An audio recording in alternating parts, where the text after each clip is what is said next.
Nyandwe tibahabulwa n'akabenja ke akabasajja abanyarwanda abatono si bonna babadde n'enteekateeka eyawulamu Buganda n'okugifuula ekiiso ky'embuzo kiriisa engo. Ekintu ekyo tugenda nga tukizannya mpaka olwaleero. N'agezaako okuleeta empikize ezaawula mu mawanga ne tuzimuzannyira bulungi ne n'aziteegera ne zimulya nakati akyakikola. Wattu mwawulidde obutambi bw'omuvubuka eyavuddeyo n'ayogera ebigambo bingi nnyo. Naye nga tonnakola kuluma mutwe wadde okwesikamu njagala nsooke nkubuulire. Bulijjo mbasomesa ekigambo kye bayita omuntu okuvuga ng'akuze mu kifo ky'okuvuga okuzza mu maaso ng'akuza mabega. Kati Museveni atuzanya ekigambo kye bayita reverse psychology naye ng'ekigambo kino akizanya akyesigamya ku ndooliito z'amawanga okutulaga nti Abaganda tuli babi. Ekyo si kyekikulu, ekikulu kyekiriwa. Atunoonyezaako entondo ebbanga lyonna, entondo twazimumma. Atunoonyezaako entalo ebbanga lyonna, entalo twazimumma. Agezezaako tusimaasima twamumma kyayagala. Lwaki? Kubanga ffe tumanyi ekigendererwa kye na biki byayagala. Kandi okuviire ku ntono. Omuvubuka oyo gwe mwalabye, tata si ye yekka okuva mu nsiko Museveni ajja akikola nga yeefuula omuntu alumirirwa ennyo. Nabagamba teri alumirirwa nga talina kigendererwa. Abantu bangi ba minisita bannabyabufuzi aba gavumenti yayo NRM baza bavuma Buganda okubujolonga. Ne minisita Mayanja ne Mayiga basasudde okujja okwonoona Buganda nga teri abakola ki nga teri abavunaana. N'omuvubuka yavuddeyo okwogera ebigambo ebyo kati kansooke nkubula ekigambo kino.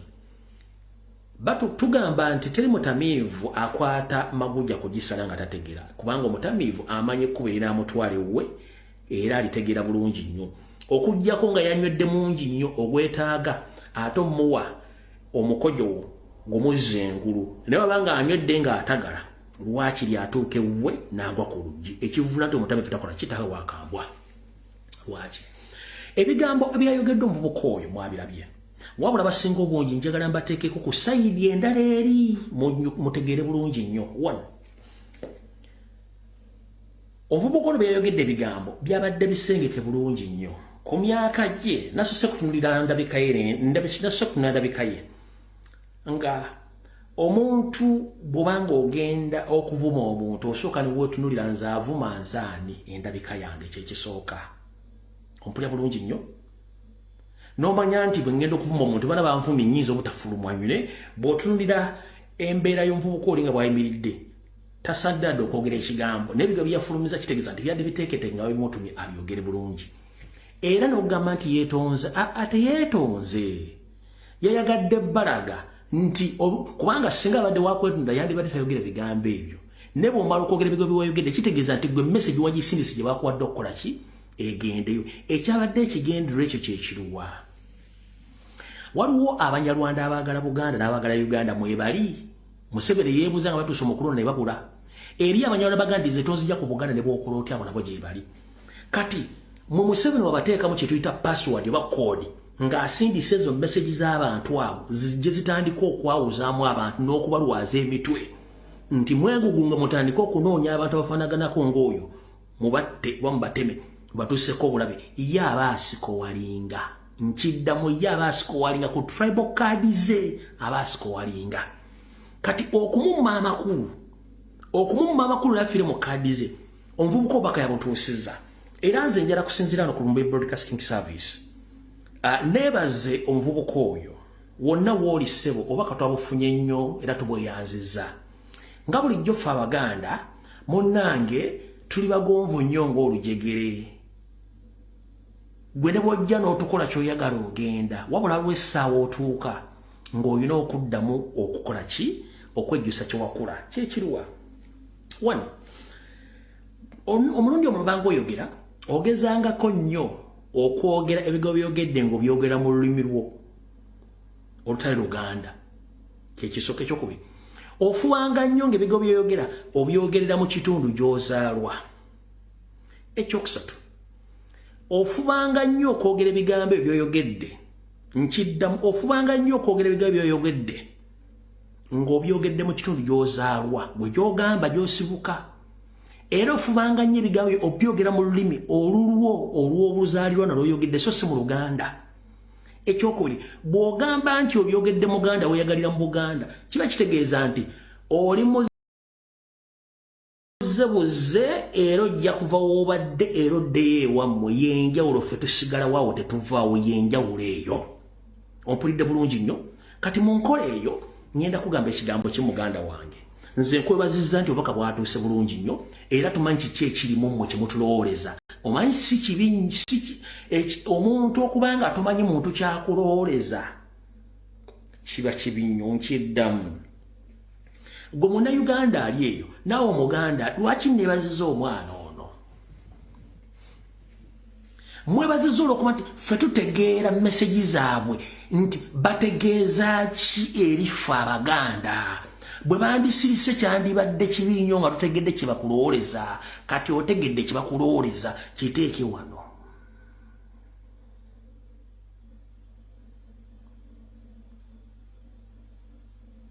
oba nfuna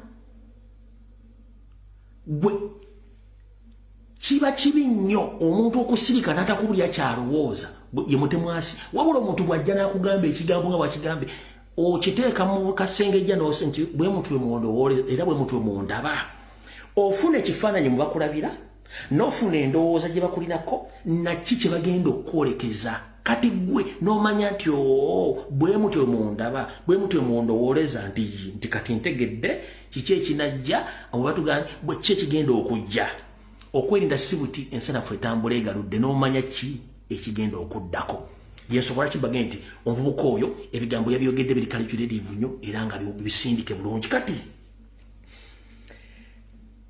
akatambi kano ku bumu bwe yayogedde ebiga bye yayogedde kino kali sigenda kazanya kuba maze okukanyonnyola obula kano kenjagala okunnyonnyola eddakiika emusandi yagadde kazanya ne kano kankogere kankazanyi kano banaye kabaka wa Buganda si oyo wamwe gwe mutukuba simanyi gwe musimanyi mutebi simanyi mutebi byebiki ebyo kabaka wa Buganda ye Yoweri Kaguta Museveni Jalukunganya Lwino president w'eggwanga yes bwakugamba nti kabaka we wa Buganda yeyo Ssenti Bahaburwa Nyandwe nayongerako n'erinnya eddala kikuwa ekifaananyi nti ku memorandum of understanding Mayigazi yakola ne Museveni na buli kimu olwo abajjayo package eneekusifu gye mbadde temumanyi n'ekifaananyi kyebalowooleza kyebalowooleza Obuganda ne Museveni ekifaananyi kyeyerowoolezaamu ekyokuwamba eggwanga na buli kimu kyeddiza kyembagambye oyo muleka ayogere byayagala abyogeredde mu Luganda abyogerera mu Luganda n'obubaka twabufunye nga ebyo kye batulowo omanyi kirungi nnyo omuntu okutegera kyakulowooleza n'omanya kyogenda okuzzaako ne weetekka nga obudde bukyali mutegedde bulungi nnyo so ngenda bagamba temumala budde nti mumunoonya mugenda mukolako obulabe nno temumala budde obugonvu bw'olujegere gemaanyi gaalo tuyise bajjajjaffe bayita mu bizibu bingi tuyise mu bizibu bingi ffe bazzukulu baabwe wabula ekyokuzzaako ekyokukola tukimanyi era tutegedde kiki batwagaliza n'olw'ensonga eyo kitegeeza buli muntu tandika okwemanya n'okwetunulamu wawe oyimiridde mu nsonga ezo awo sigenda kulwawo kansooke mmala okulopera Ssaabasajja Kabaka oyo naye mumaze saagala muluwisaawo olw'ensonga nti obudde tulina butono nnyo ekyo kati kansookera nkuzannyira akatambi k'ono mukoddomi wa Museveni katambi kaluddeko nnyo ku social media mukawule bulungi nnyo gatta ebigambo by'ono ogatte n'eby'ono how lucky should the Muganda be after spending 35 years in the power 100% 99% of the power should be from one region. The wealth should be from one region. The rest should be either puppets or employees, and at the best they would better be slaves. That is the new Uganda we need. We need a dynasty, a very serious dynasty. I know His Excellency doesn't like these things, these ideologies. Doesn't want these ideologies, but I'm not alone with such an ideology. We are going to seize education and the earth completely. We become part of it. Then we end up in agriculture, in the Premier's office, we control the refugees and all of those. Then we extend beyond all boundaries and make sure that we are the people in charge of each and every aspect. Then we go to the private enterprises. Baganda are very sharp people. They're very good businessmen. They can survive even with the smallest amount of money. That is their talent. We are not there. So let them do the donkey work. We do the prince's job. Let us be the kings. Our children will be the prince, the princess, and the princesses. Then let the rest be the subjects. I'm talking about business. The subjects. Kyenkugambye nti totakibenga tunakikenya ndusu. Ideology yawe, endowooza yawe, gye batulowooleza ne batulabiramu bijjuliza akatambi k'oyo omwana. Era nze mumuleke buli temumutawaanya nako. Yababuulidde ki kye bakulowooleza na kifaananyi ki ndowooza otegedde kati. All right.